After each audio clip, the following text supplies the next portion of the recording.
Everyone knows that a foreign intelligence agency had sent this information on the 4th of April 2019. The State Intelligence Service Director fulfilled his responsibility and informed the Defense Secretary and the Police Chief about these details.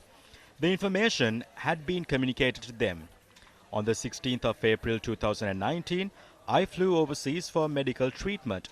The relevant units had received information on an impending attack by the 16th of April. I got to know about that during the National Security Council's first meeting after the April 21st attacks. But no one conveyed this information to me before that. I wish to state that clearly. I am not a ruthless individual to ignore the warnings as the president of the country. The National Security Council is not new to me.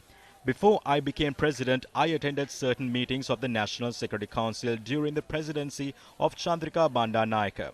I have attended National Security Council meetings during the presidency of Mahinda Rajapaksa as well.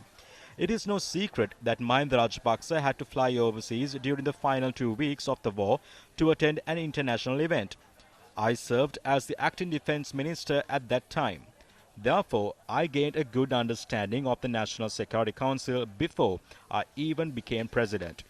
Given my experience, I would not have allowed the carnage to take place if I was given this information. If someone is blaming me for not preventing the tragedy, although I was not informed about it, then I believe that something is wrong with those making such accusations.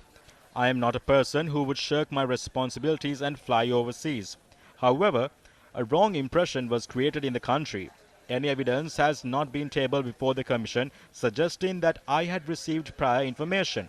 Defense Secretary Hemasiri Fernando, IGP Pujith Jayasundara, State Intelligence Service Director Nilantha Jayawardena and Chief of National Intelligence Cicero Mendes testified before the Commission. They gave lengthy testimonies, but no one had told the Commission that they had informed me about this.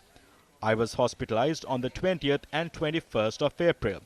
When I was in the hospital, they had tried to contact me through a telephone call. However, there are stringent regulations in those hospitals compared to our hospitals. No one was allowed to visit me when I was receiving treatment.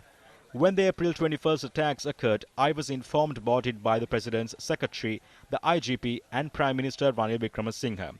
We held multiple telephone conversations to discuss the appropriate steps that must be taken and the operations that ensured, including the arrest of suspects and suppressing the terrorists. In the evening of the 21st of April, I returned to the country.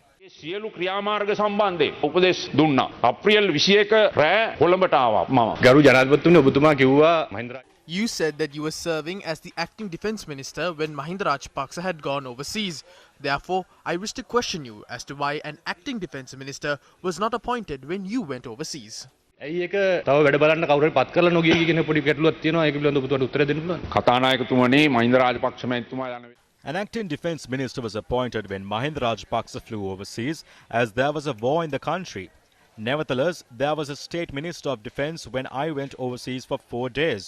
No one was obstructed from discharging their duties in such a situation.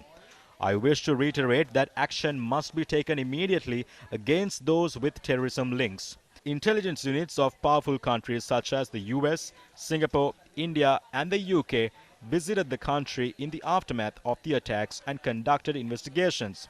However, none of these intelligence experts have identified the mastermind of the incident and whether there were foreign links.